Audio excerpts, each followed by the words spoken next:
Voyons ensemble les caractéristiques et les avantages ainsi que la procédure d'installation d'un débitmètre d'air massique à insertion directe. Bon, j'ai ici un débitmètre d'air massique neuf, non réusiné mais entièrement neuf avec composants 100% neufs. Cette pièce est conçue et fabriquée selon les spécifications du constructeur.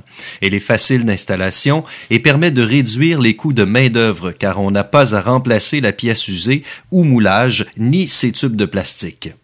Nos débitmètres d'air massique transmettent des données de grande précision au module de commande du véhicule afin de lui assurer une performance optimale. Aussi, ils intègrent de multiples éléments de détection qui supportent toutes les variations de la tension d'alimentation. De plus, ces doubles éléments chauds assurent une performance optimale au système de carburation du véhicule.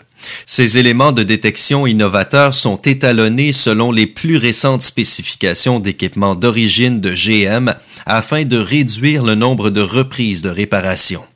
Alors voilà, vous comprenez maintenant les avantages de l'installation d'un débitmètre d'air massique neuf plutôt qu'un débitmètre réusiné. Parfois, certains vont même nettoyer ces débitmètres d'air lorsqu'il y a des contaminants sur les éléments de détection. Cette méthode peut rétablir la puissance et le bon fonctionnement du moteur durant un certain temps, mais ne peut évidemment pas livrer la performance d'une pièce entièrement neuve.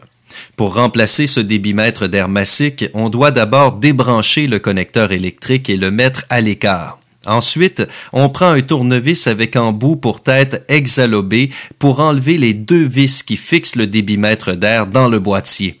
On met les vis de côté. Maintenant, on retire le vieux débitmètre d'air. Celui-ci ne semble pas trop abîmé, mais il établissait un code d'anomalie et le client se plaignait que le moteur manquait de nervosité à l'accélération.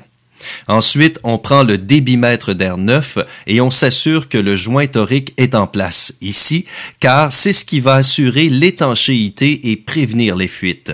On l'insère simplement dans le boîtier, puis on réinstalle les vis sans oublier de les serrer. Il faut vraiment s'assurer que les vis sont serrées à fond pour éviter qu'il se produise des fuites de dépression ou que de l'air s'infiltre dans le moteur sans être détecté par le débitmètre d'air massique. On branche ensuite le connecteur électrique neuf et je vous conseille de profiter de l'occasion pour installer un filtre à air de première qualité. Si on installe un filtre à air de mauvaise qualité ou encore un filtre réutilisable sur lequel il y a trop d'huile, le débitmètre d'air neuf sera contaminé et on se retrouvera avec les mêmes problèmes.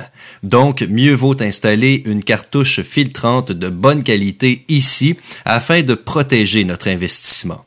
Ensuite, il ne faut pas oublier de supprimer les codes d'anomalie, de reprogrammer les paramètres de connexion de l'alimentation en carburant s'il y a lieu, et le véhicule est prêt à reprendre la route. Voilà, nous avons terminé l'installation de notre débitmètre d'air massique 100% neuf sur ce moteur de 3,8 litres.